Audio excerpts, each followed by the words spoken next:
Salam damai sejahtera bagi kita semuanya. Saat ini kita akan mendengarkan firman Tuhan dengan tema langit akan binasa dalam api dan unsur-unsur dunia hangus dalam nyala api. Kita akan baca 2 Petrus pasal yang ketiga.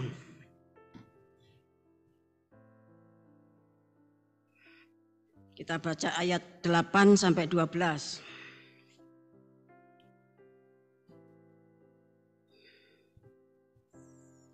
Akan tetapi, saudara-saudaraku yang kekasih, yang satu ini tidak boleh kamu lupakan, yaitu bahwa di hadapan Tuhan, satu hari sama seperti 1000 tahun, dan 1000 tahun sama seperti satu hari.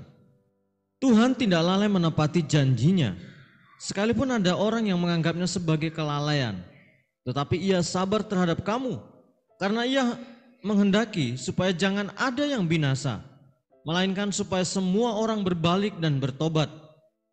Tetapi hari Tuhan akan tiba seperti pencuri. Pada hari itu, langit akan lenyap dengan gemuruh yang dahsyat, dan unsur-unsur dunia akan hangus dalam nyala api, dan bumi dan segala yang ada di atasnya akan hilang lenyap. Jadi, jika segala sesuatu ini akan hancur secara demikian, betapa suci dan salehnya kamu harus hidup, yaitu kamu yang menantikan dan mempercepat kedatangan hari Allah. Pada hari itu, langit akan binasa dalam api, dan unsur-unsur dunia akan hancur karena nyalanya. Terima kasih.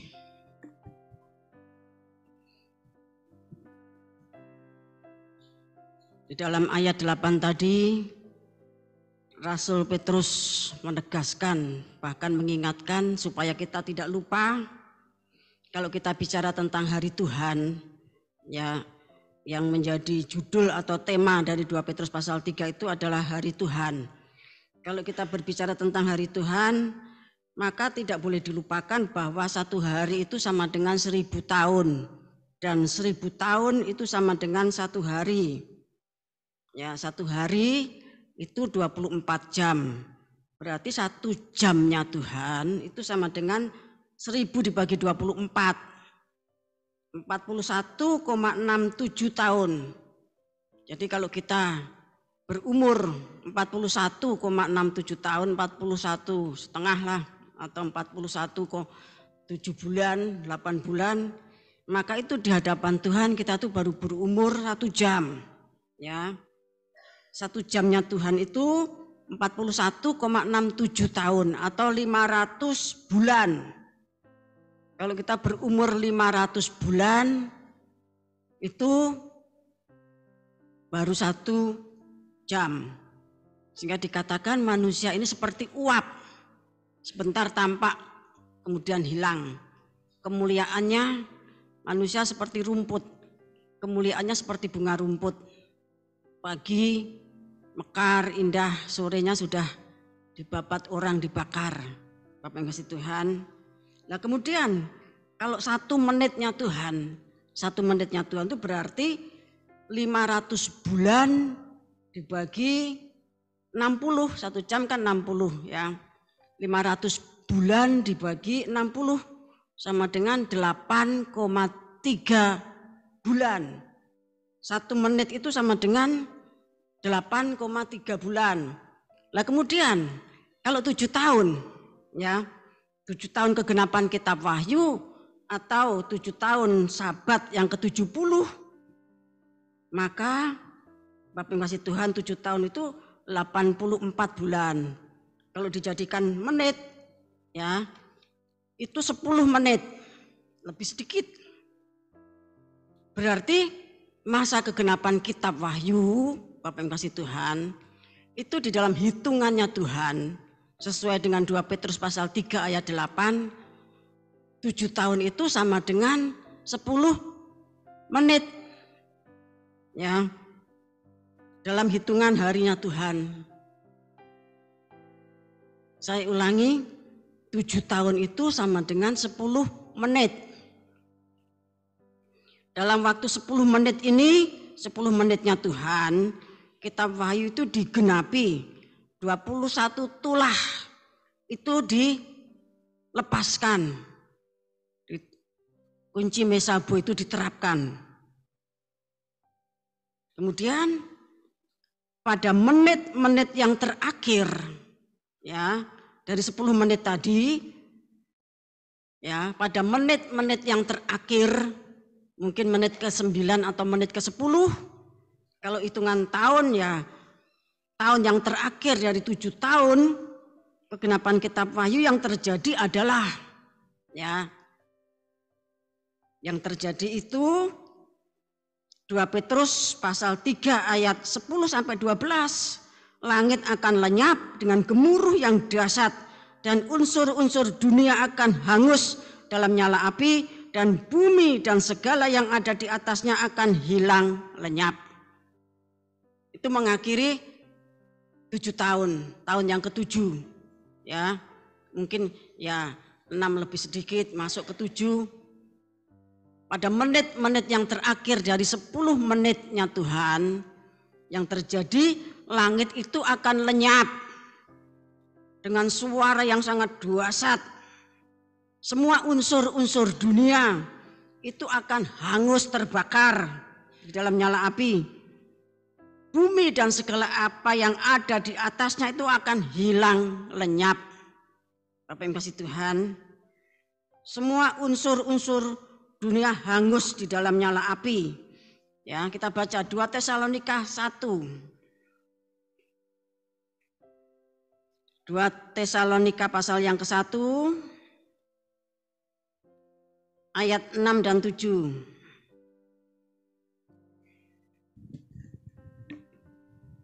Sebab memang adil bagi Allah untuk membalaskan penindasan kepada mereka yang menindas kamu, dan untuk memberikan kelegaan kepada kamu yang ditindas, dan juga kepada kami pada waktu Tuhan Yesus dari dalam surga menyatakan dirinya bersama-sama dengan malaikat-malaikatnya dalam kuasanya di dalam api yang bernyala-nyala. Ya, jadi demikian ketika Tuhan itu datang, ya, bersama para malaikatnya dalam kuasanya, dalam api yang bernyala-nyala. Kita baca juga 2 Tesalonika pasal yang kedua ayat 7 dan 8.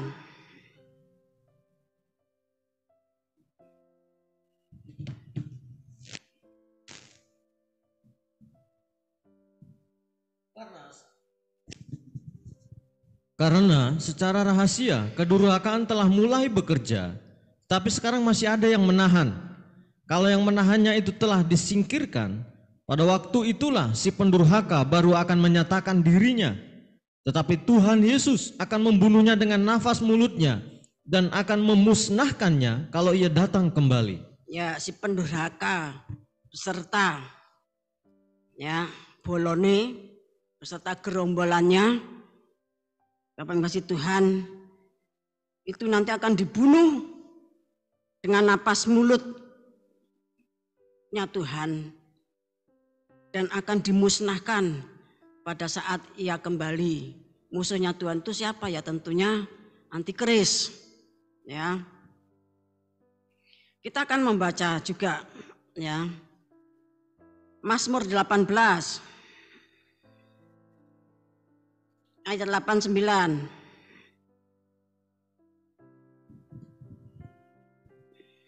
Asap membumbung dari hidungnya, api menjilat keluar dari mulutnya, bara menyala keluar daripadanya. Ia akan menekukkan langit, lalu turun, kekelaman ada di bawah kakinya. Ya, asap membumbung dari hidungnya, dan api menjilat keluar dari mulutnya, bara menyala keluar daripadanya. Ya, kalau tadi dikatakan pada saat dia datang, maka napasnya itu akan membinasakan orang. Karena napasnya Tuhan itu adalah, di sini katakan, api yang menjilat, ya, api yang dahsyat. Api yang dahsyat tentu menimbulkan asap. bara api, Bapak yang kasih Tuhan. Itu nanti pada saat Tuhan Yesus datang yang kedua kali. Pada menit-menit yang terakhir dari 10 menitnya Tuhan tadi, Bapak yang kasih Tuhan. Kemudian kita akan membaca Ibrani pasal yang ke-10 ayat 25 sampai 31.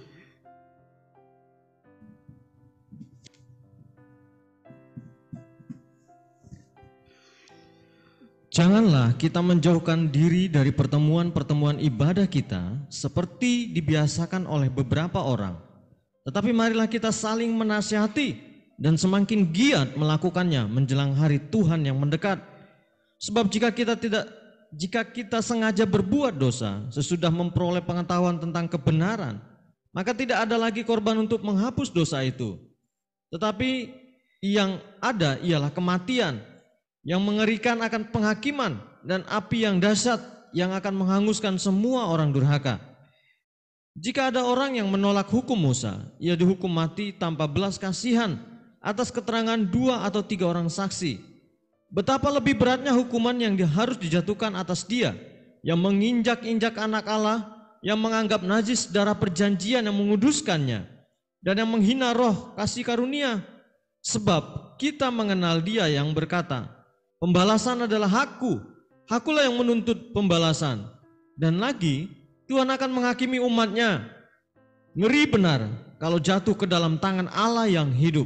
Ya, jadi penghukuman untuk orang yang menginjak-injak darah Kristus, menginjak-injak roh kasih karunia, Bapak yang kasih Tuhan, yang berbuat dosa dengan sengaja, itu hukumannya adalah sangat dahsyat, mengerikan dikatakan oleh Rasul Paulus di dalam surat Ibrani. Karena penghakiman itu penghakiman oleh api. Ya, penghakiman oleh api. Kita baca juga Ibrani pasal yang ke-12. Ayat 25 sampai 29.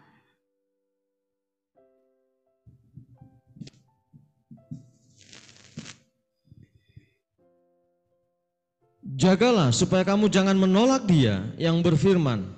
Sebab jikalau mereka yang menolak dia yang menyampaikan firman Allah di bumi tidak luput, apalagi kita, jika kita berpaling dari dia yang berbicara dari sorga. Waktu itu suaranya menggoncangkan bumi, tetapi sekarang ia memberikan janji, 1 kali lagi aku akan menggoncangkan bukan hanya bumi saja, melainkan langit juga. Ungkapan 1 kali lagi menunjuk kepada perubahan pada apa yang dapat digoncangkan, karena ia dijadikan supaya tinggal tetap apa yang tidak tergoncangkan. Jadi karena kita menerima kerajaan yang tidak tergoncangkan, marilah kita mengucap syukur dan beribadah kepada Allah menurut cara yang berkenan kepadanya dengan hormat dan takut.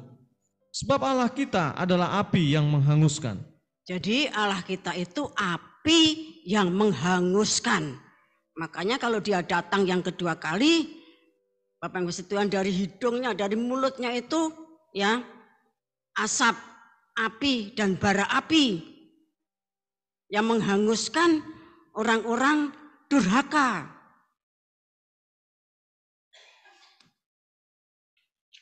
Oleh sebab itu, kalau kita beribadah, di sini dikatakan, maka kita itu beribadah dengan cara yang berkenan, dengan cara yang baik.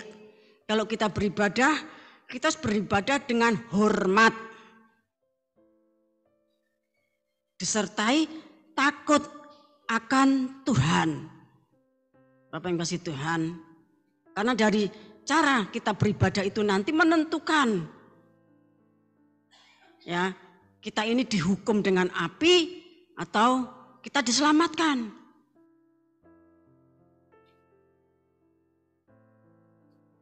Kitab Wahyu, Bapak yang kasih Tuhan, itu juga berbicara tentang hukuman dengan api.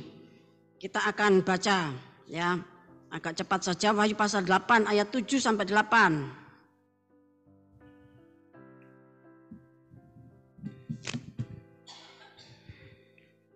Lalu malaikat yang pertama meniup sangkakalanya dan terjadilah hujan es dan api bercampur darah dan semuanya itu dilemparkan ke bumi. Maka terbakarlah sepertiga dari bumi dan sepertiga dari pohon-pohon dan hanguslah seluruh rumputan hijau. Lalu malaikat yang kedua meniup sangkakalanya dan ada sesuatu seperti gunung besar yang menyala-nyala oleh api dilemparkan ke dalam laut dan sepertiga dari laut itu menjadi darah. Nah ini ya, guruh yang ke-1 dan guruh yang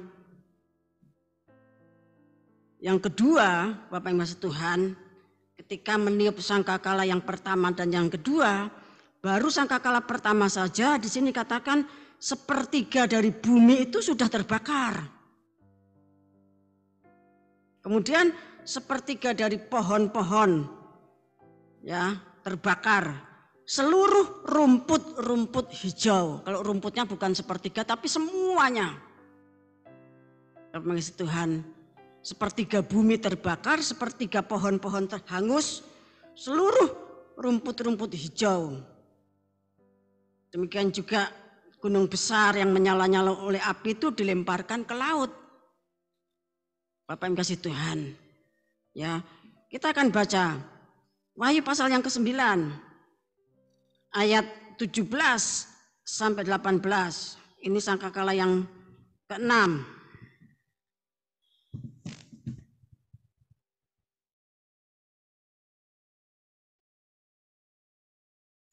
Maka demikianlah aku melihat dalam penglihatan ini kuda-kuda dan orang-orang yang menungganginya. Mereka memakai baju jirah, merah api dan biru dan kuning belerang warnanya. Kepala kuda-kuda itu sama seperti kepala singa dan dari mulutnya keluar api dan asap dan belerang. Oleh ketiga malapetaka ini dibunuh sepertiga dari umat manusia, yaitu oleh api dan asap dan belerang yang keluar dari mulutnya. Ya. Sangkakala yang ke-6 ya. Itu manusia itu dalam jumlah sepertiga dibunuh oleh api dan asap dan belerang yang keluar dari monster ya di dalam Wahyu pasal 9 ini.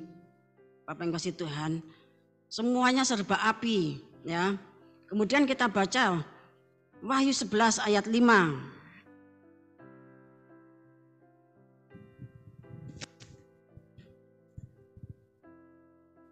Dan jikalau ada orang yang hendak menyakiti mereka, keluarlah api dari mulut mereka, menghanguskan semua musuh mereka. Dan jikalau ada orang yang hendak menyakiti mereka, maka orang itu harus mati secara itu. Ya, ini tentang dua saksi, ya. Kemudian kita baca Wahyu pasal 14 ayat 18.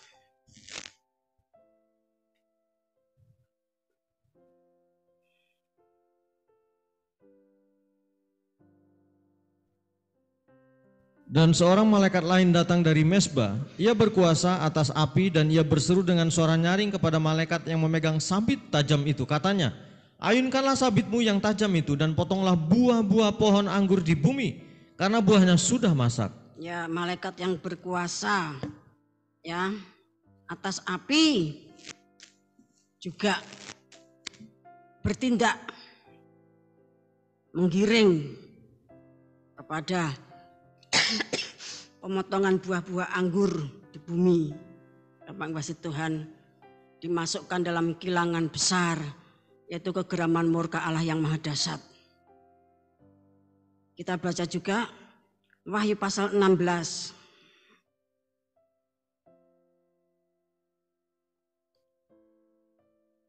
Ayat 8 dan 9.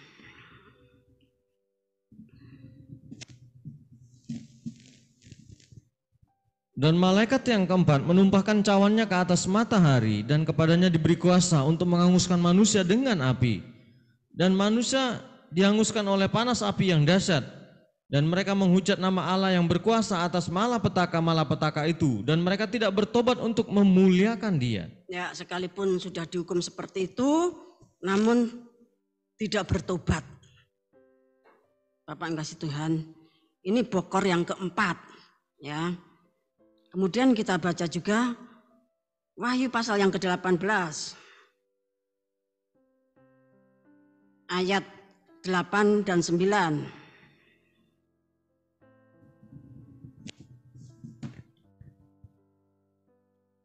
Sebab itu segala malapetakannya akan datang dalam satu hari, yaitu sampar dan perkabungan dan kelaparan, dan ia akan dibakar dengan api. Karena Tuhan Allah yang menghakimi dia adalah kuat. Jadi Babel itu akan dibakar dengan api. Setelah ada sampar, ada perkabungan, kemudian kelaparan, ekonomi runtuh, ya. Dan yang terakhir nanti Babel itu dibakar dengan api. Maka sesuai dengan 2 Petrus pasal 3, ya, ayat 7 dan seterusnya yang kita baca tadi, bumi itu dicadangkan untuk api. Kita sering mendengar di dalam penataran hikmat makrifat bagaimana kiprahnya Bopo Dahono Pamungkas yang dipersiapkan untuk penghukuman akhir zaman. Ya. Kalau Bopo Tirto, ya, itu dulu mengasih Tuhan, Bopo Dahono Pamungkas itu dipersiapkan untuk penghukuman akhir zaman, penghukuman dengan api. Tadi dikatakan di dalam 2 Petrus pasal 3 tadi, ya, bahwa langit itu menyusut, kemudian digulung, lalu lenyap, binasa di dalam api. Langitnya tuh susut, ya, mengkeret, kemudian digulung atau dilipat, kemudian lenyap di dalam api. Kita akan baca Kejadian pasal 1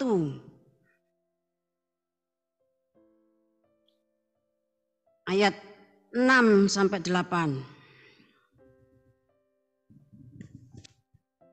Berfirmanlah Allah, jadilah cakrawala di tengah segala air untuk memisahkan air dari air. Maka Allah menjadikan cakrawala dan ia memisahkan air yang ada di bawah cakrawala itu dari air yang ada di atasnya, dan jadilah demikian. Lalu Allah menamai cakrawala itu langit, dan jadilah petang dan jadilah pagi, itulah hari kedua. Jadi langit itu diciptakan pada hari kedua untuk memisahkan air dari air. Ada air yang di bawah, ada air yang di atas cakrawala, air yang di atas langit itu ada. Itu merupakan bendungan-bendungan. Nanti ketika tingkap-tingkapnya itu dibuka. Dan dulu pernah dibuka pada zaman Kejadian pasal 7. Jadi langit itu diciptakan pada hari kedua itu untuk memisahkan air yang di bawah dan air yang di atas. Kemudian kita baca ayat 14 sampai 18 dari Kejadian 1. Berfirmanlah Allah, jadilah benda-benda penerang pada cakrawala untuk memisahkan siang dari malam. Biarlah benda-benda penerang itu menjadi tanda yang menunjukkan masa-masa yang tetap dan hari-hari dan tahun-tahun. Dan sebagai penerang pada cakrawala, biarlah benda-benda itu menerangi bumi, dan jadilah demikian. Maka Allah menjadikan kedua benda penerang yang besar itu, yakni yang lebih besar untuk menguasai siang dan yang lebih kecil untuk menguasai malam. Dan menjadikan juga bintang-bintang. Allah menaruh semuanya itu di cakrawala untuk menerangi bumi dan untuk menguasai siang dan malam dan untuk memisahkan terang dari gelap.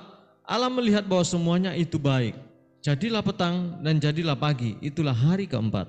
Ya, jadi Tuhan menciptakan matahari, bulan dan bintang.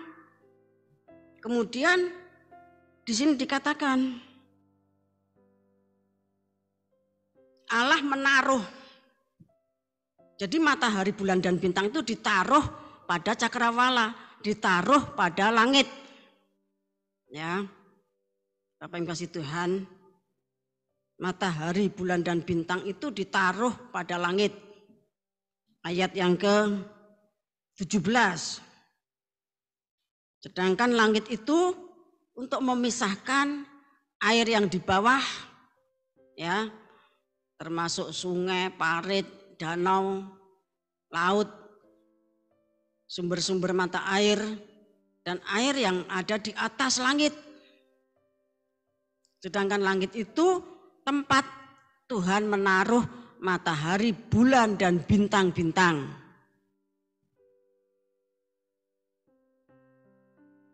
Tadi dikatakan ya di dalam tema pemberitaan ini, langit akan binasa di dalam api dan unsur-unsur dunia hangus di dalam nyala api. Kita akan baca nubuatannya, Yesaya pasal 13.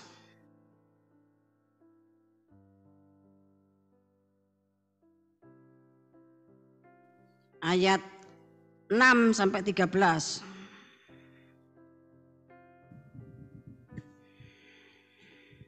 Merataplah, sebab hari Tuhan sudah dekat. Datangnya sebagai pemusnahan dari Yang Maha Kuasa. Sebab itu semua tangan akan menjadi lemah lesu, setiap hati manusia akan menjadi tawar, dan mereka akan terkejut. Sakit mulas dan sakit beranak akan menyerang mereka. Mereka akan menggeliat kesakitan seperti perempuan yang melahirkan. Mereka akan berpandang-pandangan dengan tercengang-cengang. Muka mereka seperti orang yang demam. Sungguh, hari Tuhan datang dengan kebengisan, dengan gemas dan dengan murka yang menyala-nyala, untuk membuat bumi menjadi sunyi sepi, dan untuk memunahkan daripadanya orang-orang yang berdosa. Sebab bintang-bintang dan gugusan-gugusannya di langit tidak akan memancarkan cahayanya. Matahari akan menjadi gelap pada waktu terbit, dan bulan tidak akan memancarkan sinarnya lagi. Kepada dunia akan kubalaskan kejahatannya, dan kepada orang-orang fasik kesalahan mereka. Kesombongan orang-orang pemberani akan kuhentikan, dan kecongkakan orang-orang yang gagah akan kupatahkan. Aku akan membuat orang lebih jarang daripada emas tua, dan manusia lebih jarang daripada emas Ofir. Manusia nanti menjadi sangat sedikit. Bapak yang kasih Tuhan, di dalam sangkakala yang ke-6 tadi, oleh nyala api dan belerang tadi, Bapak yang kasih Tuhan, sepertiga penduduk bumi itu dibunuh ya oleh raksasa yang muncul pada waktu itu. Di dalam Yesaya 13 ini dinubuatkan bahwa matahari, bulan, dan bintang-bintang yang sama Tuhan ditaruh di langit itu nanti tidak akan memancarkan cahayanya, sinarnya, dan menjadi gelap saat terbit. Saatnya terbit tapi gelap gulita. Saat Tuhan membuat langit gemetar, bumi bergoncang, keluar dari tempatnya.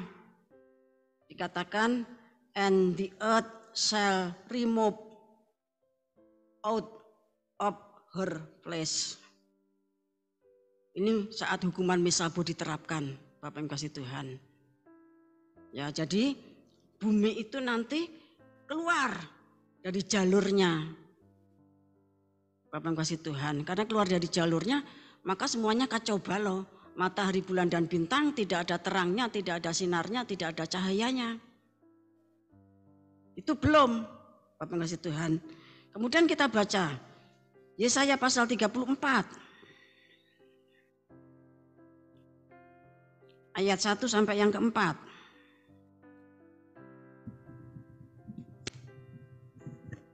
Hukuman atas bangsa-bangsa termasuk Edom. Marilah mendekat, hai bangsa-bangsa, dengarlah dan perhatikanlah, hai suku-suku bangsa. Baiklah bumi serta segala isinya mendengar, dunia dan segala yang terpancar daripadanya. Sebab Tuhan murka atas segala bangsa dan hatinya panas atas segenap tentara mereka. Ia telah menghususkan mereka untuk ditumpas dan menyerahkan mereka untuk dibantai. Orang-orangnya yang mati terbunuh akan dilemparkan, dan dari bangkai-bangkai mereka akan naik bau busuk. Gunung-gunung akan kebanjiran darah mereka. Segenap tentara langit akan hancur, dan langit akan digulung seperti gulungan kitab. Segala tentara mereka akan gugur seperti daun yang gugur dari pohon anggur, dan seperti gugurnya daun pohon ara. Ya, Bapak mengasih Tuhan, ini nubuat. Ya, jadi semakin hari itu semakin dahsyat penghukuman Tuhan. Kalau tadinya langit gemetar, matahari, bulan, bintang yang ditaruh di langit semuanya tidak bercahaya. Nah, di sini ketika Tuhan itu murka kepada semua bangsa-bangsa, orang yang durhaka, orang yang congkak. Bapak yang kasih Tuhan, ya. Dikatakan segenap tentara langit akan hancur dan langit akan digulung seperti gulungan kitab. Pada zaman dahulu, kitab itu ada yang berbentuk buku, tapi ada yang berbentuk seperti lembaran-lembaran begitu digulung. Ya. Kemudian segala tentara mereka akan gugur seperti daun yang gugur dari pohon anggur dan seperti gugurnya daun pohon ara. Gugurnya daun pohon ara itu berarti kan yang gugur banyak sekali. Ini merupakan suatu nubuatan yang nanti akan dinubuatkan lagi dan kemudian digenapi pada akhir zaman. Kalau di dalam kitab Wahyu itu Wahyu pasal 6 ayat 12 sampai 14. Saat meterai yang ke-6 dibuka oleh anak domba, kemudian guruh yang ketiga melepaskan makrifatnya. Bapak Ibu kasih Tuhan. Sebelum kita membaca kitab Wahyu, kita akan membaca lagi kitab Nabi Yesaya pasal 24. Kita baca ayat 17 sampai 23.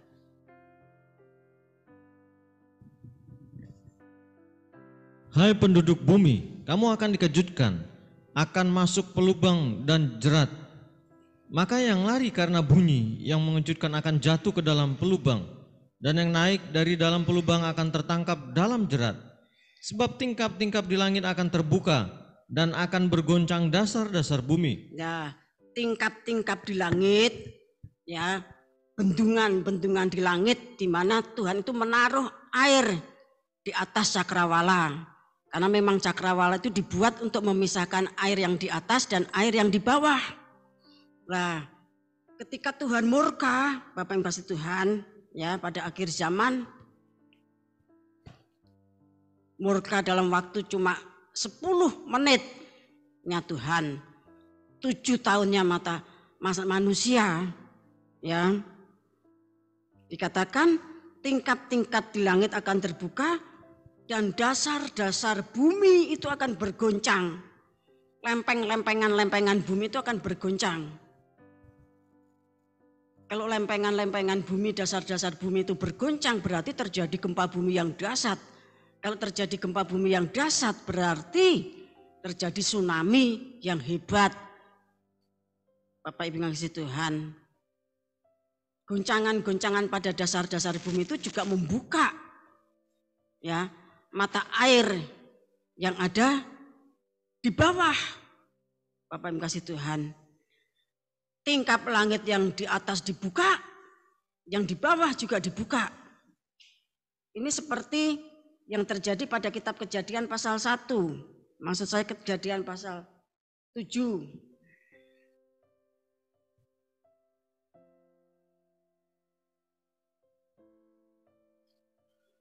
Kita baca ayat yang ke-11.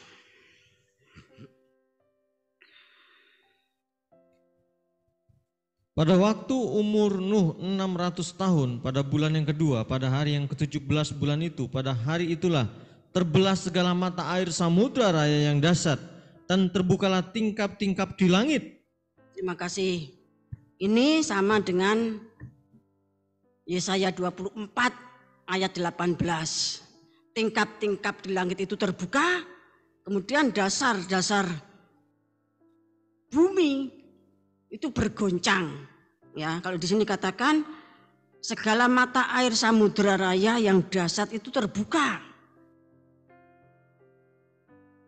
Bapak yang kasih Tuhan. Itu ketika bumi dihancurkan. Jadi pertama itu yang terjadi, ya, Yesaya 24 ayat 18. Tingkap-tingkap langit dibuka. Kemudian dasar-dasar bumi bergoncang. Bergoncangannya itu membuka mata air yang ada di samudra raya yang dahsyat. Kita lanjutkan, kita kembali kepada Yesaya 24.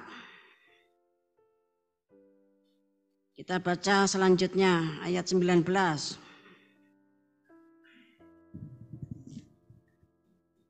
bumi remuk redam, bumi hancur luluh, bumi bergonjang-ganjing. Ya, remuknya bukan sekedar remuk biasa, tetapi remuk redam, hancur luluh, bumi gonjang-ganjing. Terus, bumi terhuyung-huyung sama sekali seperti orang mabuk dan goyang seperti gubuk yang ditiup angin.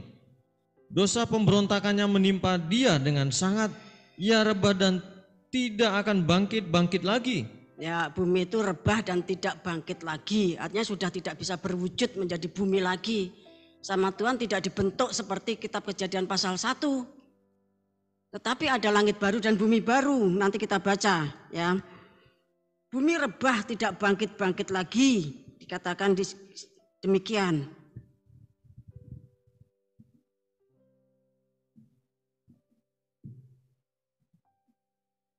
Kalau dalam bahasa Jawanya saya bacakan ayat 18b sampai ayat 20 ya.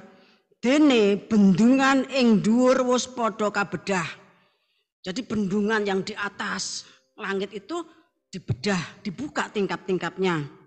Sarta dasari bumi bakal padha geter-geter, bumi melekah bungkrah, bumi gempal-gempil, bumi orek gonjang-ganjing, bumi sempoyongan, prasasat wong mendem, kontrang-kantring kaya gubuk banget enggone ketindes ing durakane dadi rubuh ora bisa ngadeg maneh. Rubuh enggak bisa berdiri lagi buminya karena sudah remuk redam. Bapak yang kasih Tuhan. Kemudian kita baca ayat 21 dilanjutkan tadi. 21 sampai 23. Maka pada hari itu Tuhan akan menghukum tentara langit di langit dan raja-raja bumi di atas bumi. Mereka akan dikumpulkan bersama-sama seperti tahanan dimasukkan dalam liang. Mereka akan dimasukkan dalam penjara dan akan dihukum sesudah waktu yang lama. Bulan purnama akan tersipu-sipu dan matahari terik akan mendapat malu. Sebab Tuhan semesta alam akan memerintah di Gunung Sion dan di Yerusalem. Dan ia akan menunjukkan kemuliaannya di depan tua-tua umatnya. Nah, Tuhan menunjukkan kemuliaannya, kedahsyatannya di depan tua-tua umatnya. Di hadapan malaikat Garuda, di hadapannya 7 guruh, 70, penatua 490. Ya, di hadapannya hierarki Tuhan itu menunjukkan semuanya. Jadi itu nanti akan terjadi dan dilihat oleh tua-tua umatnya. Di sini dikatakan ayat 21, ya. Maka pada hari itu Tuhan akan menghukum tentara langit di langit dan raja-raja di bumi, di atas bumi. Bapak Ibu kasih Tuhan, kita akan memahami perkara ini setahap demi setahap. Jadi ayat 21 sampai ayat 23 ini setelah tingkap-tingkap langit itu dibuka dan bumi mengalami polsip, ya, remuk redam. Barulah kemudian langit dan tentara langit itu dihukum, menyusut, digulung, lalu lenyap. Jadi ada urutannya, ya, ada urutannya, Bapak yang kasih Tuhan. Yang dimaksud tentara langit itu apa? Ya. Apa di langit itu ada tentara, ya. Tentara dari negara superpower gitu, ya.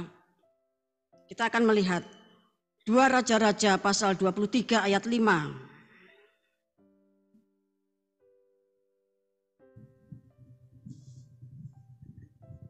Ia memberhentikan para imam dewa asing yang telah diangkat oleh raja-raja Yehuda untuk membakar korban di bukit pengorbanan di kota-kota Yehuda dan di sekitar Yerusalem. Juga orang-orang yang membakar korban untuk Baal, untuk dewa matahari, untuk dewa bulan, untuk rasi-rasi bintang, dan untuk segenap tentara langit. Nah, jadi matahari, bulan, dan bintang yang ditaruh sama Tuhan di langit itu merupakan kerajaan dari para dewa, ya, kerajaannya para dewa, kerajaannya iblis. Sehingga kalau kita membaca Efesus pasal 2 ayat 2, mari dibaca dulu sehingga nanti kita bisa memahami yang dimaksud tentara langit itu apa. Efesus pasal 2 ayat yang kedua. Kamu hidup di dalamnya karena kamu mengikuti jalan dunia ini, karena kamu mentaati penguasa kerajaan angkasa, yaitu roh yang sekarang sedang bekerja di antara orang-orang durhaka. Ya, jadi di angkasa itu ada kerajaan. Ya, ada dewa-dewa matahari, dewa-dewa yang tinggal di bulan, ada dewa-dewa yang tinggal di bintang-bintang. Itu disebut sebagai kerajaan angkasa. Dalam Efesus pasal 2 ayat 2. Nah, mereka itu roh jahat yang sekarang ini sedang bekerja di antara orang-orang durhaka. Dulu kita juga mengikuti jalan dunia ini.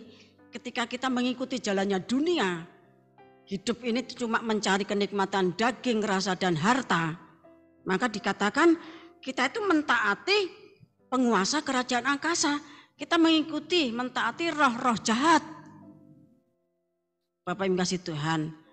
Karena memang penguasa tertingginya kan menawarkan di dalam Matius pasal 4. Kenikmatan daging, kenikmatan perasaan, kenikmatan di dalam harta. Kenikmatan daging itu yang menyangkut makan, minum, gelojoh, mabuk-mabukan, kemudian tentu seksual, laki perempuan.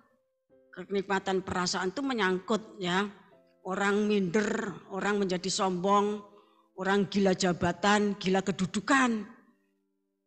Kemudian harta benda dengan segala macam cara untuk memperolehnya. Bapak Ibu kasih Tuhan, itu yang sedang dikerjakan ya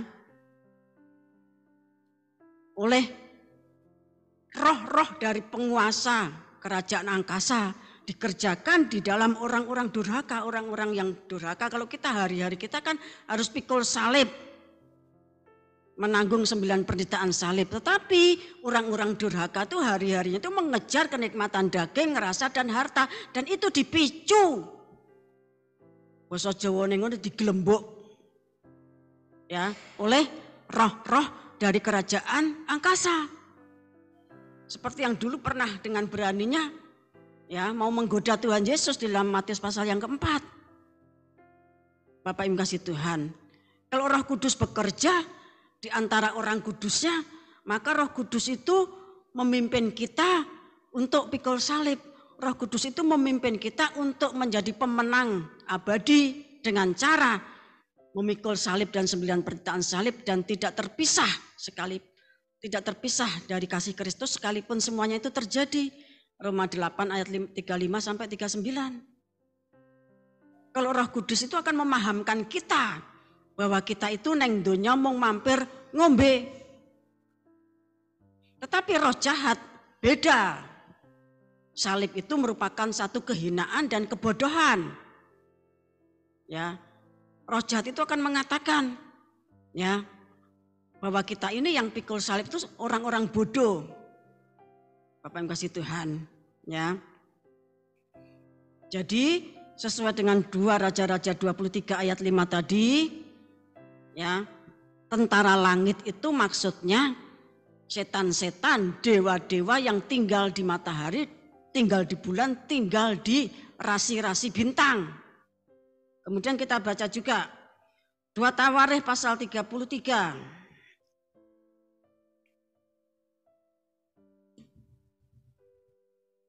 Ayat 1 sampai 6.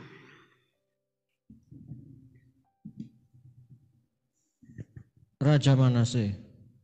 Manase berumur 12 tahun pada waktu ia menjadi raja dan 55 tahun lamanya ia memerintah di Yerusalem. Ia melakukan apa yang jahat di mata Tuhan sesuai dengan perbuatan keji bangsa-bangsa yang telah dihalaukan Tuhan dari depan orang Israel. Ia mendirikan kembali bukit-bukit pengorbanan yang telah dirobohkan oleh Hizkia ayahnya. Ia membangun mezbah-mezbah untuk para Baal, membuat patung-patung Asyera dan sujud menyembah kepada segenap tentara langit dan beribadah kepadanya. Ia mendirikan mezbah-mezbah di rumah Tuhan, walaupun sehubungan dengan rumah itu Tuhan telah berfirman, Di Yerusalem namaku akan ditinggal untuk selama-lamanya. Dan ia mendirikan juga mezbah-mezbah bagi segenap tentara langit di kedua pelataran rumah Tuhan. Bahkan ia mempersembahkan anak-anaknya sebagai korban dalam api di Lebak Ben Hinom. Ia melakukan ramal, telaah, dan sihir, dan menghubungi para pemanggil arwah dan para pemanggil roh peramal. Ia melakukan banyak yang jahat di mata Tuhan, sehingga ia menimbulkan sakit hatinya. Nah ini ya sampai ayat yang keberapa, ayat yang ke-6 ya. Ini tadi yang dilakukan oleh Raja Manase, Raja Yehuda ya, yang memerintah di Yerusalem. Jadi raja 55 tahun, Bapak yang kasih Tuhan. Dia menyembah semua dewa-dewa seperti yang dilakukan oleh penduduk asli dari tanah Kanaan. Bahkan dia membangun segala tempat penyembahan untuk tentara langit, Bapak yang kasih Tuhan. Sampai sekarang pun ada orang-orang Israel yang tetap mempertahankan budaya tersebut. Kita baca Yehezkiel pasal yang ke-8.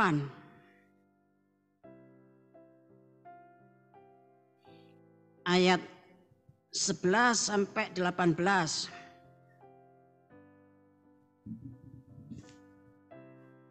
Dan di hadapannya berdiri 70 orang tua-tua kaum Israel dengan Yazanya bin Safan di tengah-tengah mereka, dan masing-masing memegang bokor ukupannya di tangannya. Dan keharuman dari asap ukupan itu naik ke atas. Firman-Nya kepadaku, kau lihatkah, hai anak manusia, apa yang dilakukan oleh tua-tua kaum Israel di dalam kegelapan, masing-masing di dalam kamar tempat ukiran-ukiran mereka. Sebab mereka berkata, Tuhan tidak melihat kita, Tuhan sudah meninggalkan tanah ini. Ditambahkannya lagi, engkau masih akan melihat perbuatan-perbuatan kekejian yang lebih besar lagi yang mereka lakukan. Lalu dibawanya aku dekat pintu gerbang rumah Tuhan yang di sebelah utara. Sungguh, di sana ada perempuan-perempuan yang menangisi dewa Tamus. Ya, ini kaitannya dengan Nimrod ya. Apa yang kasih Tuhan, perempuan-perempuan Israel itu menangisi dewa Tamus. Terus Firman-Nya kepadaku, hai anak manusia, kau lihatkah apa yang mereka perbuat? Engkau masih akan melihat perbuatan-perbuatan kekejian yang lebih besar lagi daripada ini. Kemudian dibawanya aku ke pelataran dalam rumah Tuhan. Sungguh dekat jalan masuk ke bait Tuhan, di antara balai bait suci dan mezbah, ada kira-kira 25 orang laki-laki yang membelakangi bait Tuhan dan menghadap ke sebelah timur sambil sujud pada matahari di sebelah timur. Nah mereka itu, Bapak yang kasih Tuhan, ada di dalam bait Allah, bahkan di pelataran bait rumah Tuhan, dekat jalan masuk ke bait Tuhan, di antara balai bait suci dan mezbah. Ada kira-kira 25 orang laki-laki yang membelakangi bait Tuhan dan menghadap ke sebelah timur sambil sujud pada matahari di sebelah timur. Mari terus sampai ayat 18. Lalu firman-Nya kepadaku, kau lihatkah itu, hai anak manusia? Perkara kecilkah itu bagi kaum Yehuda untuk memperlakukan perbuatan-perbuatan kekejian yang mereka lakukan di sini? Bahwa mereka memenuhi tanah ini dengan kekerasan dan dengan itu terus menyakiti hatiku. Sungguh, mereka berkelakuan tak senonoh di hadapanku. Oleh karena itu, aku akan membalas di dalam kemurkaanku. Aku tidak akan merasa sayang dan tidak akan kenal belas kasihan. Dan kalaupun mereka berseru-seru kepadaku dengan suara yang nyaring, aku tidak akan mendengarkan mereka. Ya, terima kasih.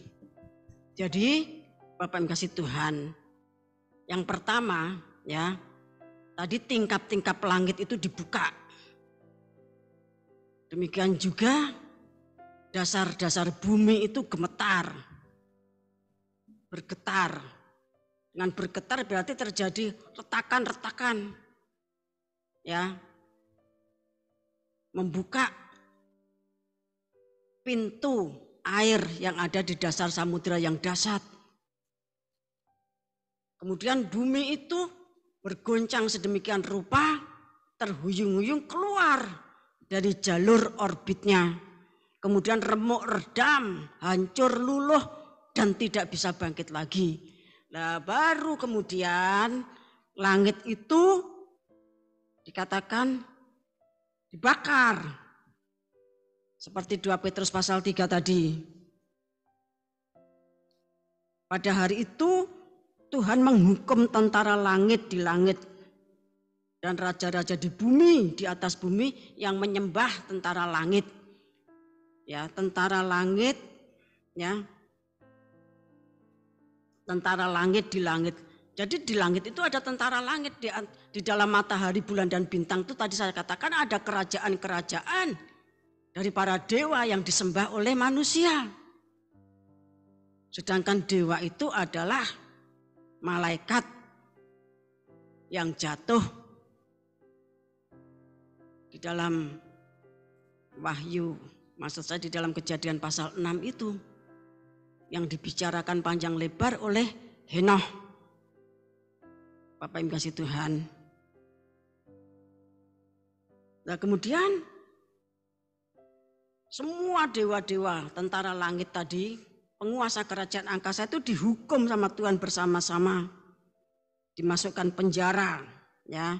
Kemudian bulan purnama akan tersipu-sipu, matahari terik mendapat malu, di mana matahari dan bulan yang ditaruh di dalam pada cakrawala, Kejadian pasal 1 tadi, ya, mataharinya malu, bulannya malu, Bapak yang kasih Tuhan.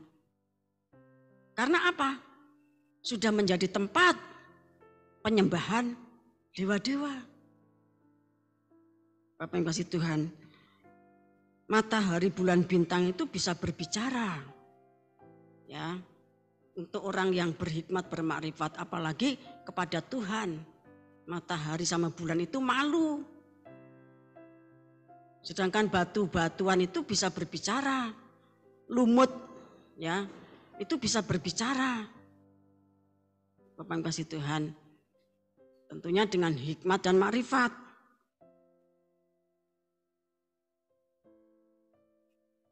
Ketika Tuhan itu semesta alam memerintah di Gunung Sion dan di Yerusalem, tadi dikatakan di dalam Yesaya 24 ayat terakhir, ketika Tuhan itu menghukum semuanya tadi, mulai dari pembukaan tingkap-tingkap yang di langit dan kemudian juga mata air yang ada di Samudra Raya yang dahsyat.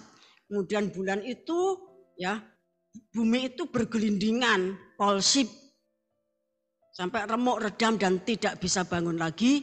Kemudian tentara langit di langit itu dihukum. Itu semuanya ditunjukkan. Pada saat Tuhan menunjukkan, menghukum itu, Bapak yang kasih Tuhan, maka ia akan menunjukkan kemuliaannya di depan tua-tua umatnya. Jadi kita melihat, Bapak yang kasih Tuhan, kalau sedemikian dahsyat terjadinya, Bapak yang kasih Tuhan, kalau tentara-tentara langit di langit itu dihukum, ketika matahari, bulan, dan bintang-bintang itu dihukum karena langitnya digulung, tentu matahari, bulan, bintangnya kan berjatuhan, hancur. Nah, kemudian bagaimana manusia menyelamatkan dirinya ketika semuanya itu terjadi? Bapak yang kasih Tuhan, kita baca Yeskiel 7 ayat 19.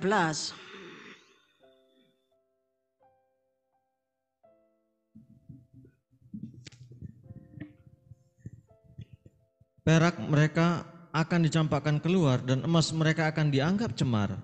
Emas dan peraknya tidak akan dapat menyelamatkan mereka pada hari kemurkaan Tuhan. Mereka tidak akan kenyang karenanya dan perut mereka tidak akan terisi dengannya. Sebab hal itu menjadi satu batu sandungan yang menjatuhkan mereka ke dalam kesalahan. Jadi emas dan perak itu, Bapak Ibu ngasih Tuhan, kalau itu diingini secara loba, ya, maka itu menjatuhkan mereka ke dalam kesalahan. Padahal nanti pada saat Tuhan itu murka, emas perak itu tidak bisa menyelamatkan. Kita baca juga Sefanya pasal 1.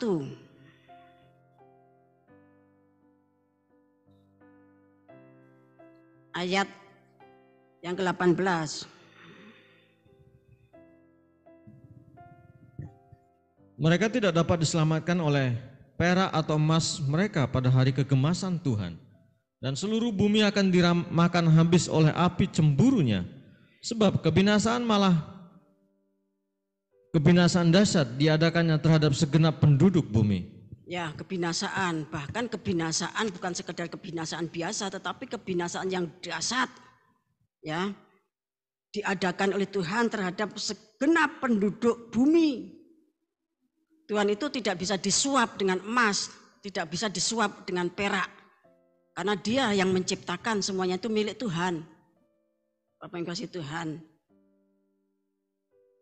Kemudian kita baca Yesaya 33 ayat yang ke-6.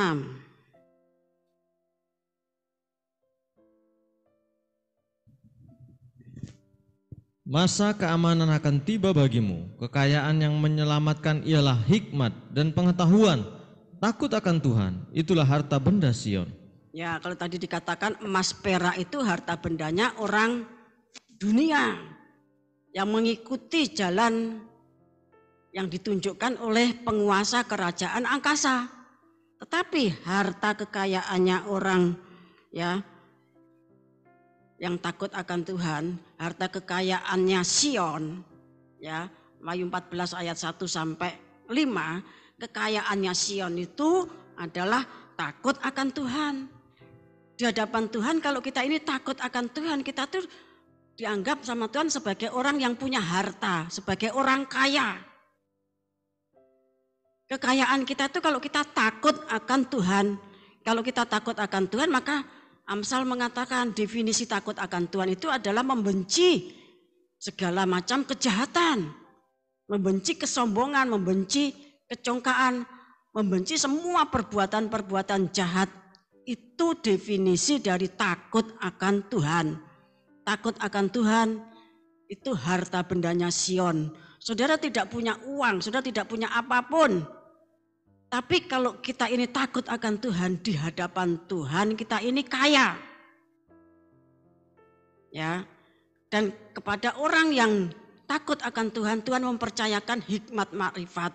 Permulaan hikmat makrifat, Amsal mengatakan, Ayub juga mengatakan, permulaan hikmat makrifat adalah takut akan Tuhan. Dan hikmat makrifat itu yang akan menyelamatkan kita. Bapak yang kasih Tuhan. Oleh sebab itu semakin dekat 10 menit yang terakhir itulah hari Tuhan. Bapak yang kasih Tuhan, kita memang butuh uang, kita butuh segala sesuatunya. Tapi kita tuh harus membatasi diri sebagai orang yang punya tahbisan, asal ada makanan dan pakaian cukup. Ya. Asal ada makanan dan pakaian cukup. Kalau banyak kebutuhan, kita ingin ini, ingin itu, ingin ini, ingin itu mengikuti bimbingan dari penguasa kerajaan angkasa. Sehingga kita tuh penuh dengan kemauan, penuh dengan keinginan. Akhirnya banyak susah.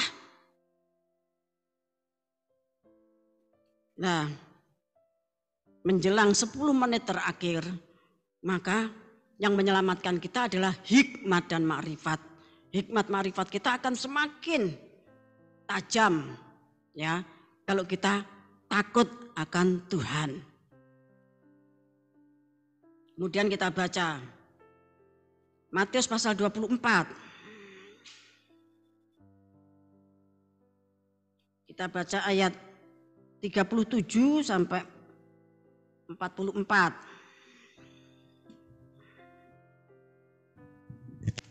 Nasihat supaya berjaga-jaga. Sebab sebagaimana halnya pada zaman Nuh, demikian pula halnya kelak pada kedatangan Anak Manusia. Sebab sebagaimana mereka pada zaman sebelum air bah itu makan dan minum, kawin dan mengawinkan sampai kepada hari Nuh masuk ke dalam bahtera. Dan mereka tidak tahu akan sesuatu sebelum air bah itu datang dan melenyapkan mereka semua. Demikianlah pula halnya kelak pada kedatangan Anak Manusia. Pada waktu itu, kalau ada 2 orang di ladang, yang seorang akan dibawa dan yang lain akan ditinggalkan, kalau ada 2 orang perempuan sedang memutar batu kilangan, yang seorang akan dibawa dan yang lain akan ditinggalkan.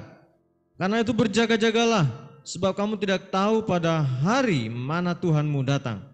Tetapi ketahuilah ini, jika tuan rumah tahu pada waktu mana pada malam hari pencuri akan datang, sudahlah pasti ia berjaga-jaga dan tidak akan membiarkan rumahnya dibongkar. Sebab itu hendaklah kamu juga siap sedia, karena Anak Manusia datang pada saat yang tidak kamu duga. Terima kasih. Matius 24 ayat 37 ya sampai 51, tetapi kita akan bahas saat ini sampai ayat 44. Nasihat supaya berjaga-jaga. Berarti nasihat tersebut tentunya untuk murid-murid Tuhan dan mereka yang percaya kepada Tuhan Yesus Kristus, ya. Karena pemberitaan dan mereka yang percaya kepada Tuhan Yesus Kristus melalui pemberitaannya murid-murid. Seperti yang dikatakan dalam Yohanes 17 ayat 20 sampai 22. Tuhan berdoa untuk murid-muridnya, untuk miliknya, dan untuk mereka yang percaya kepada pemberitaan murid-muridnya tadi. Ya, jadi nasihat ini bukan untuk dunia yang tidak percaya kepadanya. Kan nasihat untuk berjaga-jaga.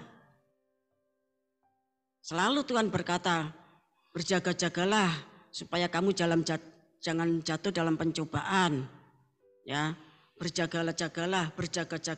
Berarti nasihat di dalam Matius 24 tentang air bah, tentang bahtera, itu untuk orang yang berjaga-jaga dan orang yang percaya pada Tuhan Yesus Kristus.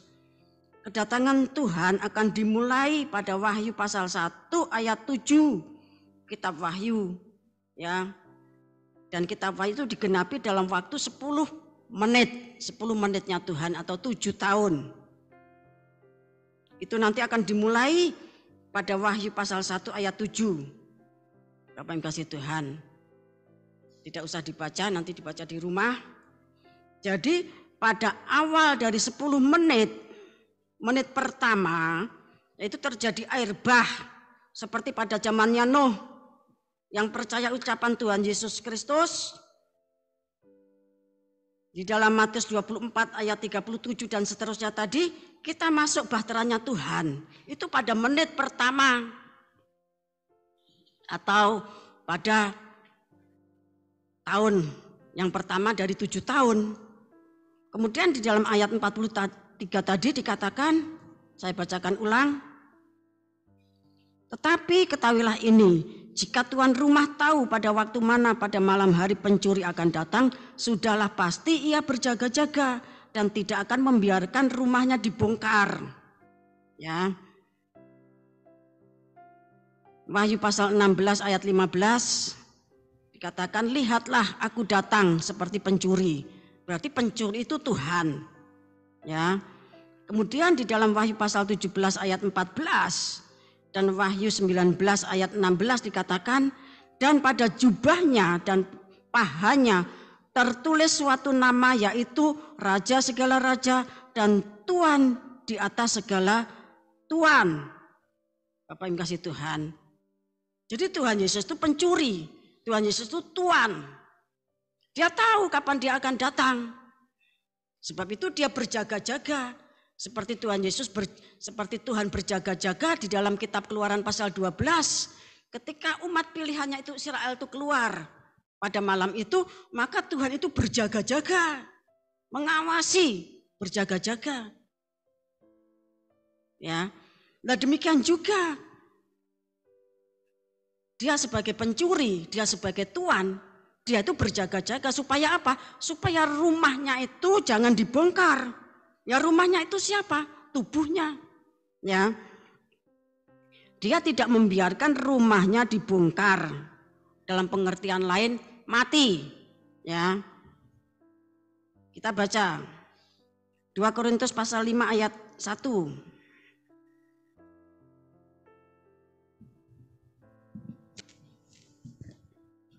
Karena kami tahu bahwa jika kemah tempat kediaman kita di bumi ini dibongkar, Allah telah menyediakan suatu tempat kediaman di surga bagi kita.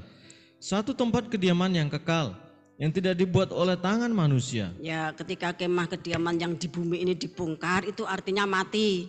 Nanti kalau saudara membaca ayat yang ke-10, ya, di sana dikatakan kita akan menghadap tahta pengadilan Kristus untuk menerima upah kita baik atau jahat.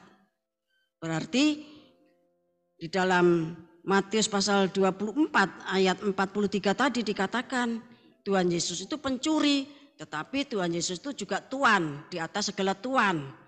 Maka ketika air bah terjadi kembali seperti pada zamannya Nabi Nuh, karena dikatakan seperti yang terjadi pada zamannya Nabi Nuh, itulah yang akan terjadi pada saat kedatangannya. Bapak yang kasih Tuhan. Maka pada waktu itu Tuhan itu berjaga-jaga sebagai tuan rumah dan sebagai pencuri, dia berjaga-jaga supaya rumahnya tidak dibongkar. Rumahnya itu siapa? Supaya tubuh Kristus, supaya umat manusia, umat pilihannya itu tidak mati. Kalau yang mati ya sudah mati, Bapak kasih Tuhan. Tetapi yang masih hidup itu sama Tuhan itu dijaga supaya mereka itu tidak dibongkar. Mengapa demikian? Karena 1 Tesalonika pasal 4 ayat 17 itu harus digenapi. Sesudah itu kita yang hidup, ya, sesudah itu kita yang hidup masih tinggal akan diangkat bersama-sama dengan mereka dalam awan menyongsong Tuhan di angkasa. Karena nanti pada saat Tuhan datang itu ada yang mati, ada yang hidup. Lah supaya yang hidup ini tidak dibongkar, tidak mati karena semua bencana tadi, maka Tuhan itu berjaga-jaga. Tuhan menyiapkan bahtera. Bapak yang kasih Tuhan. Ya, Tuhan menyiapkan bahtera. Air bah dan bahtera itu sarana penyelamatan yang dikerjakan Tuhan sendiri. Ya, karena air bah akan meliputi seluruh bumi. Mount Everest, Himalaya itu tertutup.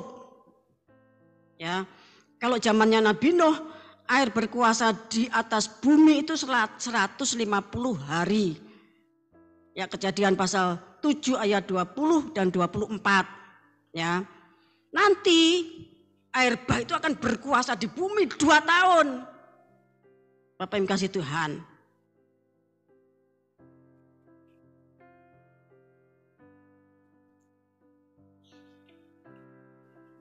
Kita baca Mazmur 91 ayat 7 sampai 10.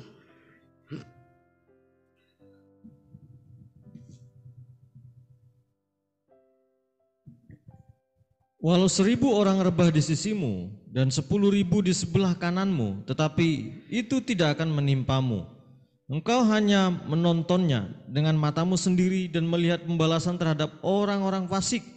Sebab Tuhan ialah tempat perlindunganmu, yang maha tinggi telah kau buat tempat perteduhanmu.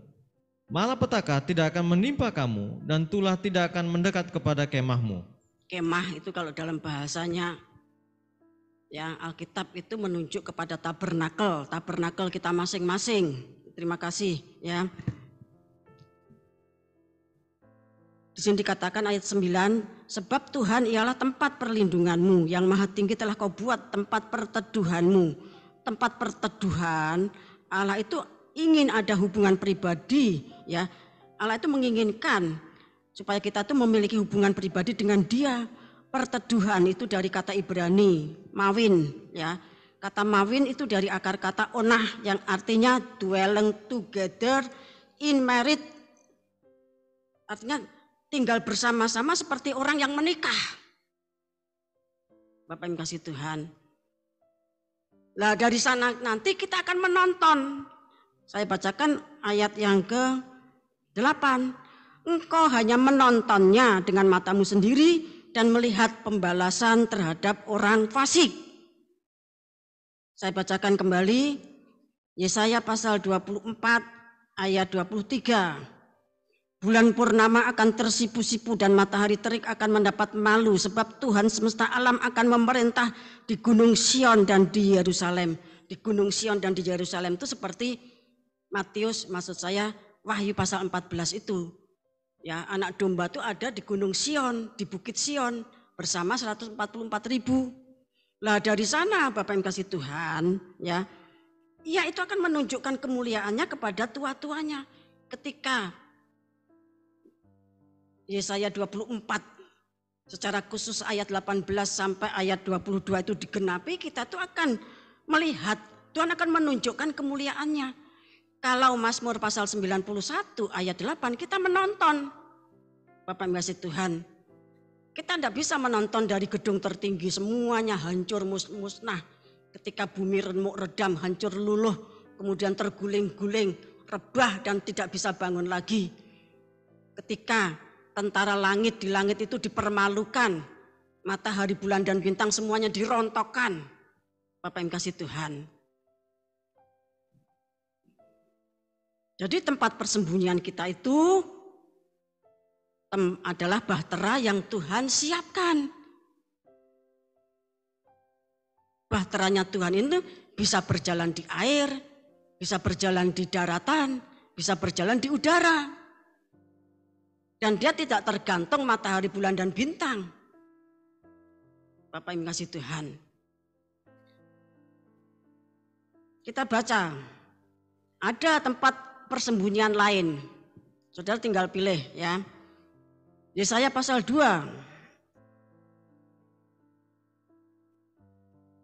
ayat 10.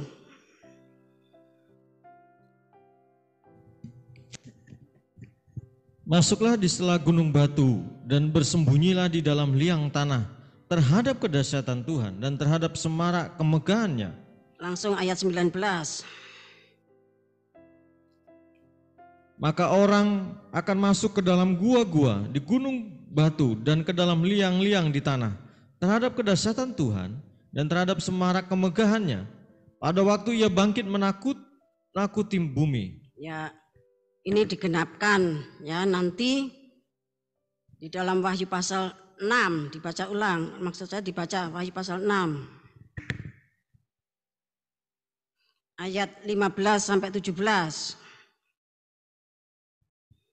Dan raja-raja di bumi dan pembesar-pembesar serta perwira-perwira dan orang-orang kaya serta orang-orang berkuasa dan semua budak serta orang merdeka bersembunyi ke dalam gua-gua dan celah-celah batu karang di gunung. Dan mereka berkata kepada gunung-gunung dan kepada batu-batu karang itu, runtuhlah menimpa kami dan sembunyikanlah kami terhadap Dia yang duduk di atas tahta dan terhadap murka anak domba itu. Sebab sudah tiba hari besar murka mereka dan siapakah yang dapat bertahan? Ya, jadi Nabi Yesaya sudah menubuatkan, kemudian Rasul Yohanes menubuatkan, dan itu terjadi pada akhir zaman. Yesaya itu bernubuat sekitar 2750 tahun yang lalu. Kalau Rasul Yohanes ya dia menulis kitab Wahyu sekitar 1900 tahun lebih, mengulangi karena Tuhan menunjukkan lagi apa yang Tuhan dulu tunjukkan kepada Yesaya itu ditunjukkan oleh Tuhan kepada Rasul Yohanes di Pulau Patmos, dan yang masuk itu bukan sembarang orang. Ayat 15 dikatakan raja-raja di bumi, pembesar-pembesar, perwira-perwira, orang-orang kaya, orang-orang berkuasa, dan semua budak. Semua budak itu hamba, ya. Budak nanti masuk ke sana. Ya, karena dibutuhkan tenaganya, ya. Serta orang merdeka bersembunyi ke dalam gua-gua dan celah-celah batu karang di gunung. Bapak yang kasih Tuhan, ya. Saya bacakan, ya. Ini referensi Kitab Kolbrin, ya. Kitab Kolbrin itu sebuah kitab yang berusia 3.600 tahun, yang menulis ulang sejarah Mesir kuno dan Celtic kuno. Yang Celtic kuno itu tinggal di wilayah Spanyol sampai Laut Hitam, Eropa kuno, ya. Kitab Kolbrin itu menyebut sang penghancur atau Sakat.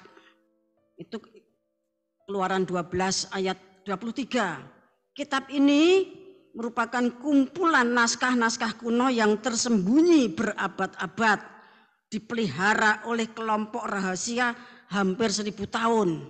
Ya, ditulis oleh sarjana Mesir kuno setelah Eksodus zamannya Nabi Musa. Ya, kitab Kolbrin ini mengandung kutipan-kutipan yang menggambarkan kembalinya planet X ya, atau sang penghancur atau Sakat kalau orang Sumeria ya menyebut Nibiru.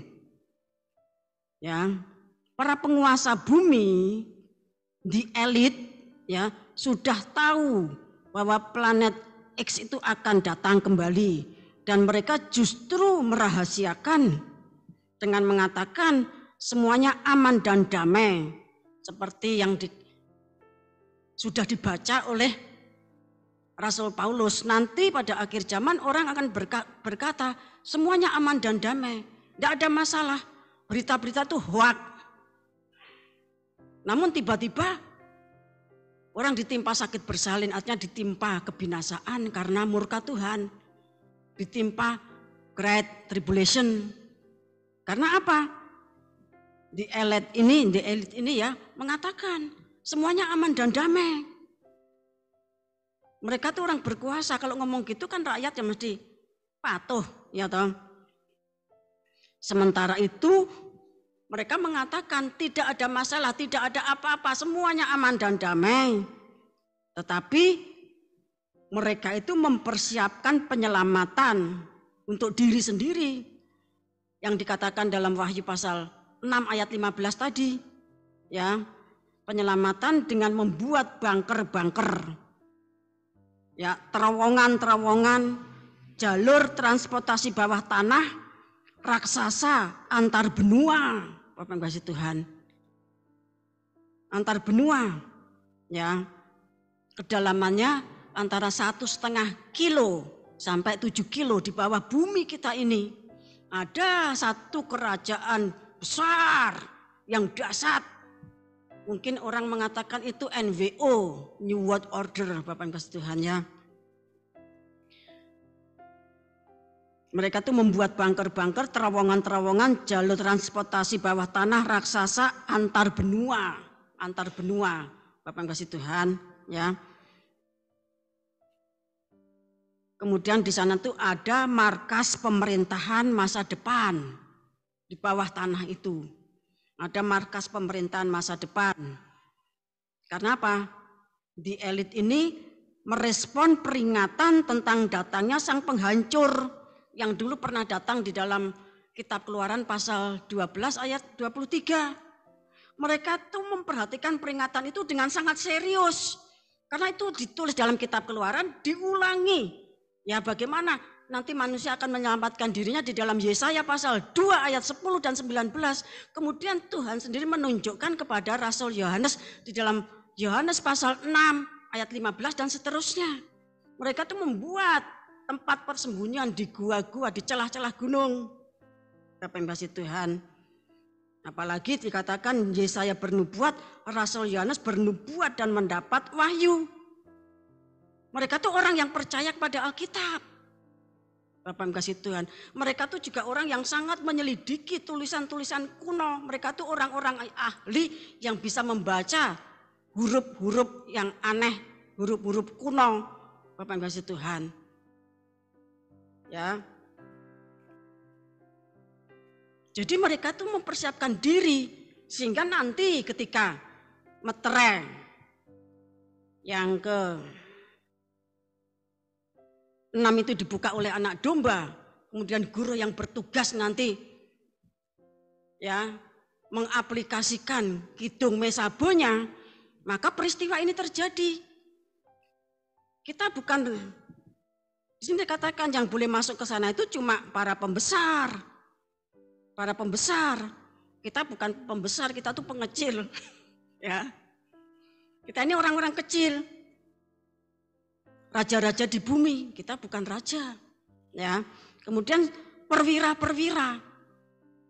Orang-orang kaya. Karena untuk masuk ke sana tuh Bapak yang kasih Tuhan, ya. Harganya mahal sekali untuk membeli tempat di sana itu. Untuk membeli tempat dan mendapatkan rumah di bunker-bunker tersebut harganya mahal, miliatan. Bapak yang kasih Tuhan, orang-orang kaya, orang-orang berkuasa, dan semua budak, kita bukan budak mereka, kita budaknya Tuhan. Mereka tuh bersembunyi. Bapak bisa. Jadi ketika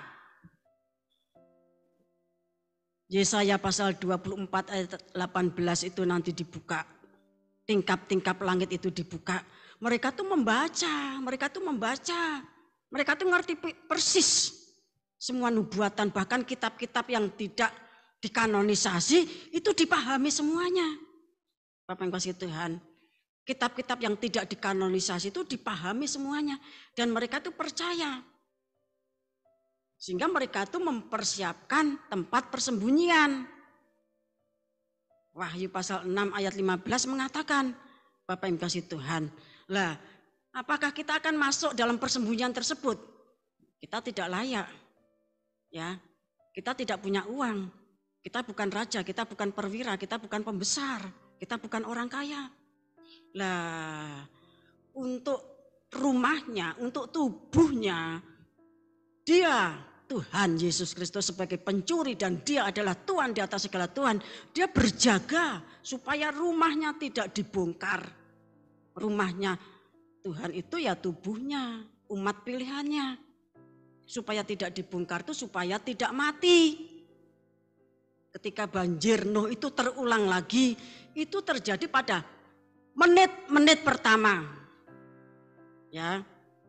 Terus menit selanjutnya bumi remuk redam dan sebagainya. Kalau dalam kitab Wahyu ya tentunya meterai itu terus berlanjut. Kemudian sangkakala itu terus berlanjut, bokor itu berlanjut terus. Bapak yang kasih Tuhan. Lah Tuhan itu berjaga-jaga. Tuhan itu berdoa. Tuhan itu berupaya seperti apa? Ya, supaya ada orang yang tinggal hidup pada saat Tuhan datang. Kalau Tuhan tidak bertindak, semua umat pilihan pun mati. Bapak yang kasih Tuhan. Semua umat pilihan pun mati. Ketika bencana seperti itu terjadi. Nah, untuk menggenapkan suratan Tesalonika tadi, supaya yang hidup dan masih tinggal diubahkan, yang mati dibangkitkan, kemudian keduanya naik ke angkasa. Untuk yang hidup inilah Tuhan tuh berjuang. Bapak yang kasih Tuhan. Berjuang sedemikian rupa.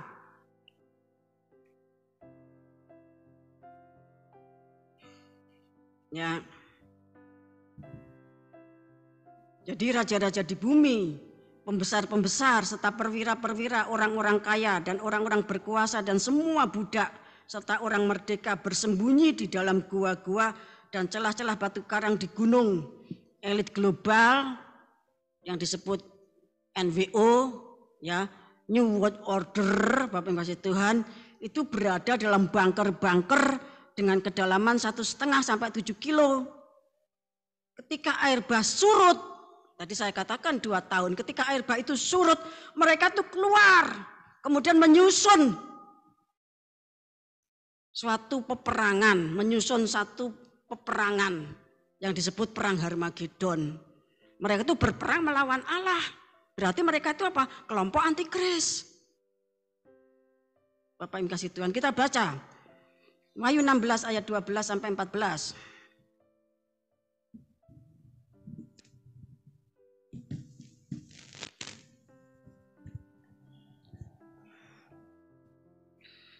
Dan malaikat yang karena menumpahkan cawannya ke atas sungai yang besar, sungai Efrat, lalu keringlah airnya supaya siaplah jalan bagi raja-raja yang datang dari sebelah timur.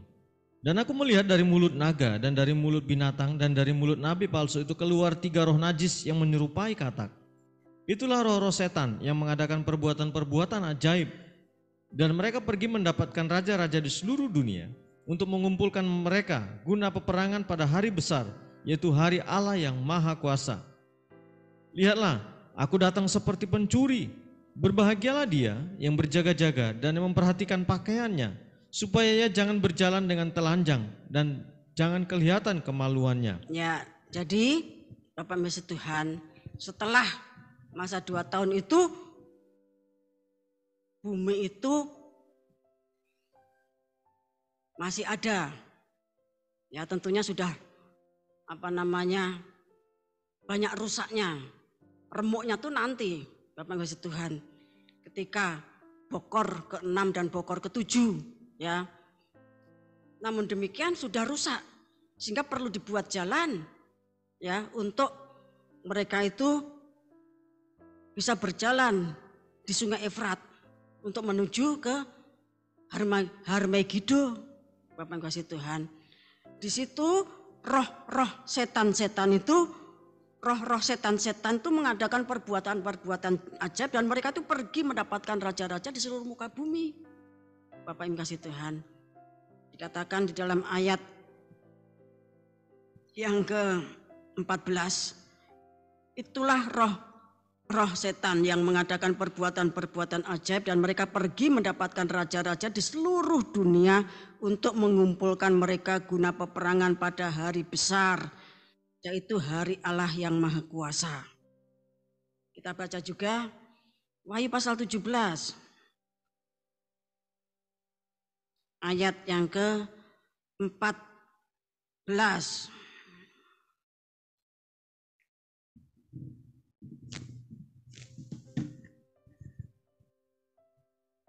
Mereka akan berperang melawan anak domba, tetapi anak domba akan mengalahkan mereka, karena ia adalah Tuhan di atas segala Tuhan dan Raja di atas segala Raja.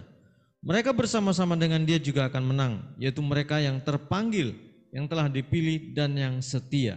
Jadi peperangan itu mereka itu tahu, karena memang yang memprovokasi itu roh-roh setan-setan.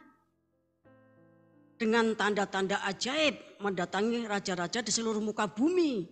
Bapak Ibu kasih Tuhan, raja-raja yang tadinya bersembunyi di gua-gua di celah-celah gunung. Wahyu 6 ayat 15 tadi. Bapak Ibu kasih Tuhan, ya. Kemudian mereka itu berkumpul, mereka itu diprovokasi, mereka akan berperang melawan anak domba. Jadi tahu mereka itu akan berperang melawan siapa. Bapak Ibu kasih Tuhan. Ya, ini merupakan penggenapan sempurna dari Kejadian pasal 3 ayat 16. Bahwa benih perempuan itu nanti akan mengijak kepala ular, sementara benihnya ular itu akan ya nyatek tumitnya benih perempuan.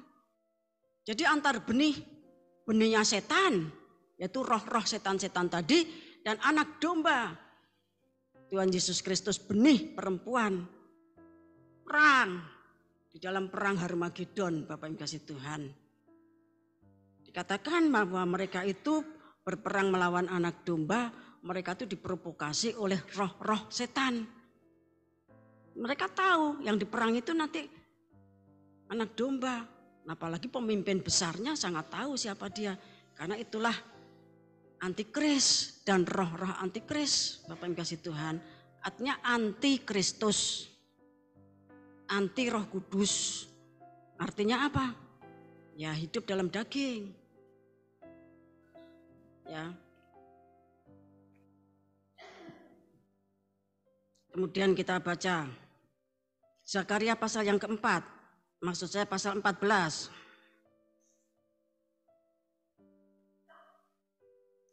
Zakaria pasal yang ke-14 ayat 1 sampai 4.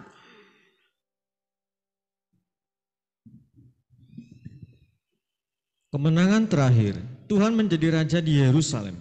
Sesungguhnya akan datang hari yang ditetapkan Tuhan. Maka jarahan yang dirampas daripadamu akan dibagi-bagi di tengah-tengahmu. Aku akan mengumpulkan segala bangsa untuk memerangi Yerusalem. Kota itu akan direbut, rumah-rumah akan dirampoki, dan perempuan-perempuan akan ditiduri. Setengah dari penduduk kota itu harus pergi ke dalam pembuangan, tetapi selebihnya dari bangsa itu tidak akan dilenyapkan dari kota itu. Kemudian Tuhan akan maju berperang melawan bangsa-bangsa itu seperti ia berperang pada hari pertempuran. Pada waktu itu kakinya akan berjejak di Bukit Zaitun yang terletak di depan Yerusalem di sebelah timur. Bukit Zaitun itu akan terbelah dua dari timur ke barat. sehingga terjadi suatu lembah yang sangat besar. Setengah dari bukit itu akan bergeser ke utara dan setengah lagi ke selatan. Maka Terima tertutuplah. kasih. Ya, sampai ayat yang keempat. Ya, Tuhan datang pada akhir perang Harmagedon. Ya, Tuhan datang pada akhir dari perang Harmagedon. Bapak yang kasih Tuhan, ketika itu terjadi perampokan di Israel.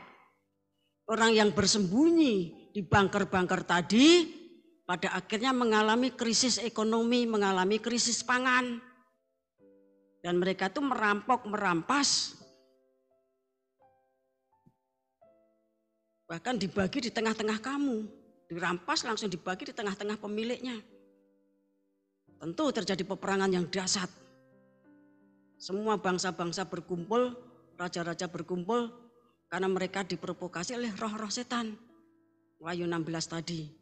Dan pada akhir dari perang Harmagedon itu, Tuhan itu datang ya antara Bokor ke-6 dan Bokor ke-7. Jadi Bapak Ibu kasih Tuhan, saya ulangi lagi, pada menit pertama dari 10 menit atau 7 tahun kitab Wahyu atau sabat yang ke-70, air bah itu melanda bumi. Orang kudus masuk bahtera Tuhan, menantikan langit baru dan bumi baru. Dan dari bahtera Tuhan itu mereka menonton. Seperti Mazmur 91 ayat 8. Seperti Yesaya 24 ayat 23. Tuhan menunjukkan kemuliaan kedahsyatannya kepada tua-tuanya. Kepada orang-orang pilihannya. Mungkin 24 ketua, ya. 12 rasul hujan awal, 12 rasul hujan akhir, para nabi, para rasul, kemudian hierarki yang ada di tengah itu menonton. Bapak Ibu kasih Tuhan. Ketika Tuhan menyatakan kemuliaannya, kedahsyatannya menghukum bumi, menghukum orang fasik, kita menonton. Ya, kita menonton dari Bukit Sion. Artinya dari tempat wilayahnya Tuhan. Sedangkan pada menit yang mungkin 9 menjelang 10 atau menit yang ke-10, langit binasa dalam api dan unsur-unsur dunia hangus dalam nyala api. Jadi ada urutannya selama 7 tahun itu. Yang pertama demikian, bagaimana kita bisa menonton kalau kita tidak dikasih tempat untuk menonton? Bapak yang kasih Tuhan, kalau bumi kondisinya seperti itu, Bapak yang kasih Tuhan, ya, bagaimana Tuhan menyatakan menunjukkan kemuliaannya pada saat langit dan tentara langit dihukum? Matahari, bulan tersipu-sipu malu, matahari juga dipermalukan. Bapak yang kasih Tuhan, kita melihat, kita menonton, ya. Jadi dalam waktu 7 tahun ini awal dari 7 tahun, mungkin tahun pertama, kalau menurut hari Tuhan ya, menit pertama terjadi banjir bandang air bah tadi, tingkap-tingkap langit dibuka, ya dasar-dasar samudra raya juga bergetar, karena bergetar terbuka. Maka Tuhan katakan, seperti nubuat Matius 24 ayat 37 dan seterusnya tadi, seperti itulah kedatangan Tuhan. Tapi Tuhan berjaga supaya kita tidak dibongkar, supaya kita hidup. Lah kemudian berjalanlah Mesabo. Lah pada yang terakhir, Bapak yang kasih Tuhan, pada menit yang ke-10, mungkin 9 lebih atau mungkin yang ke-10, pokoknya yang terakhir, akhir dari 7 tahun tadi, ya semuanya dibakar. Kita baca ulang. 2 Petrus pasal yang ketiga.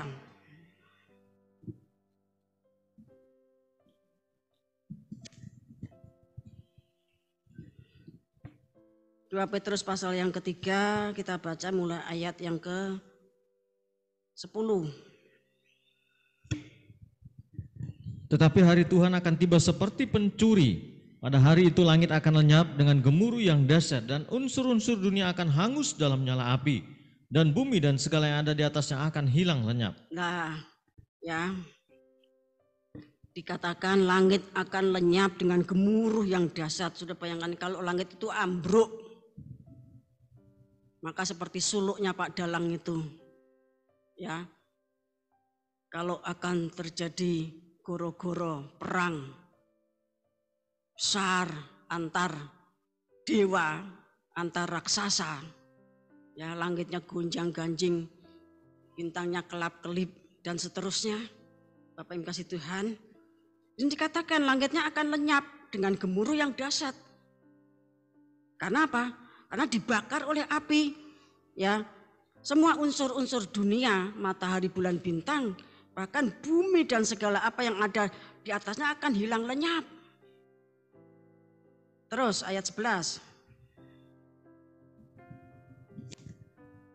Jadi, jika segala sesuatu ini akan hancur secara demikian, betapa suci dan salehnya kamu harus hidup, yaitu kamu yang menantikan dan mempercepat kedatangan hari Allah. Pada hari itu langit akan binasa dalam api dan unsur-unsur dunia akan hancur karena nyalanya. Tetapi sesuai dengan janjinya, kita menantikan langit yang baru dan bumi yang baru, di mana terdapat kebenaran. Nah, jadi pada tahun yang ke-7 dari tahun kitab Wahyu, Bapak Yesus Tuhan, maka Mesobo yang terakhir itu menghancurkan semuanya. Pada menit yang ke-10, ya, menurut menitnya Tuhan, sudah bukan air bah lagi, air bah itu sudah di depan. Karena itu merupakan sarana penyelamatan untuk kita. Sarana penyelamatan untuk raja-raja, perwira, pembesar, orang kaya dan sebagainya. Wahyu pasal 6 ayat 15, itu mereka punya penyelamatan sendiri yang sudah dipersiapkan sedemikian rupa. Bapak Ibu kasih Tuhan. Nah, ketika semuanya tadi dibakar, lenyap, ya, maka kita ini menantikan langit baru dan bumi yang baru. Saya bacakan ayat 13, tetapi sesuai dengan janjinya kita menantikan langit yang baru dan bumi yang baru di mana terdapat kebenaran, ya. Jadi menyongsong peristiwa tersebut, Rasul Petrus mengatakan betapa suci dan salehnya kita harus hidup, ya. Kemudian kita harus berusaha supaya kita ini kedapatan tak bercacat, tak bernoda di hadapan Tuhan Yesus Kristus. Kemudian dalam perdamaian dengan Tuhan. Bapak Ibu kasih Tuhan, karena seringkali kita tidak damai dengan Tuhan. Banyak menyalahkan Tuhan, ya. Dalam perdamaian dengan Tuhan. Kalau sudah demikian bukan lagi perdamaian dengan manusia. Perdamaian dengan manusia itu sudah di depan, Wahyu 2:3. Tetapi akhir ketika bumi itu dibakar habis unsur-unsur dunia dan buminya juga hancur lebur dibakar oleh api, Bapak yang kasih Tuhan, kita terus berdamai dengan Tuhan. Dan kita nanti dari bahtera itu kita akan masuk ke dalam langit baru dan bumi baru. Ya, oleh sebab itu Bapak yang di situ Tuhan, ya.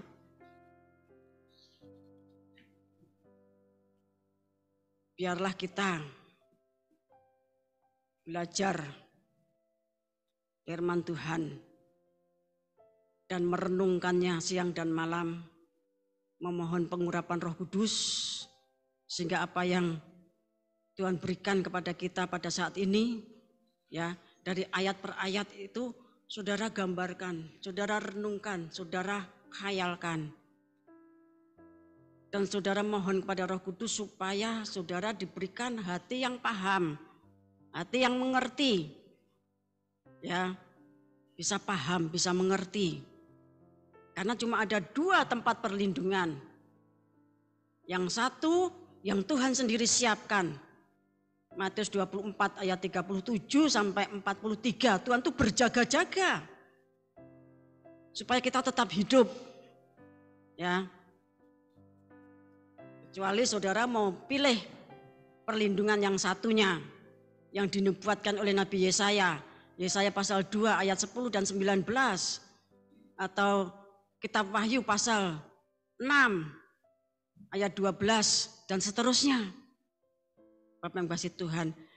Karena tidak ada tempat di bumi ini yang tidak hancur nanti pada menit yang ke-10, pada tahun yang ke-7. Nah, sebab itu supaya kita pada tahun pertama dari 7 tahun, pada menit ke-1 dari 10 menit itu, biarlah kita berjaga-jaga. Ya, mendapatkan kemurahan Tuhan. Kiranya Tuhan Yesus Kristus memberkati kita semuanya.